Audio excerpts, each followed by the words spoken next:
Keir Starmer, laburista, plemići zastupnik Hrvatske u tužbi protiv Srbije. Petak, 5. jul 2024. godine u 11:00.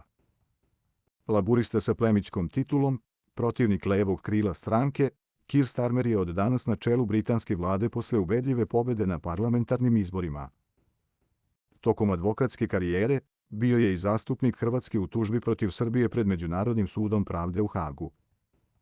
Keir Starmer, 61, postao je britanski premijer nakon što je njegova stranka osvojila ubedljivu većinu na jučerašnjim parlamentarnim izborima.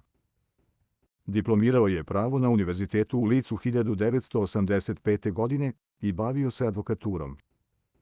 Bio je na čelu Kraljevskog javnog tužilaštva. Starmer je bio član hrvatskog pravnog tima u tužbi Hrvatske i kontratužbi Srbije pred Međunarodnim sudom pravde u Hagu, navodi Večernji list. Bio je zadužen da sudu predstavi događaje u Vukovaru tokom rata i da u ime Hrvatske odgovori na argumente iz protiv tužbe Srbije zbog akcije Oluja.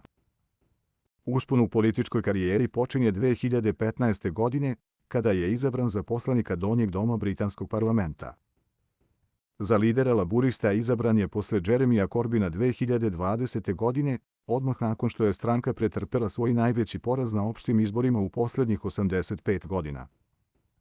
Starmer je odmah proglasio za svoju misiju da stranku ponovo učini izbornom.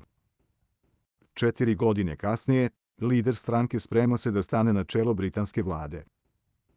Protivnik krajnje levog krila laburista Starmera su kritikovali zbog nedostatka harizme, ali su se isplatili njegovi napori da laburiste vrati u centar britanske politike. Kao stranački lider, Starmer je metodično zamrzavao elemente krajnje levog krila laburista, socijalistički nastrojenog, koji je ojačao pod prethodnim šefom stranke Jeremijem Corbinom. Iako su laburisti možda izgubili pokojeg levo orijentisanog glasača, u celini Starmer je imao pobedničku strategiju. Plemići navijač Arsenala Sir Keir Starmer, titula koju retko kada sam koristi, proglašen je vitezom 2014. godine za zasluge u krivičnom pravosuđu, navodi London Evening Standard. Britanski mediji navode i da je Starmer navijač londonskog fudbalskog kluba Arsenal.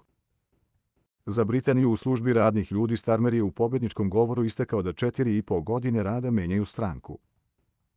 To je razlog zašto je promenjena laburistička partija spremna da služi našoj zemlji, spremna da vrati Britaniju u službu radnih ljudi, rekao je Starmer.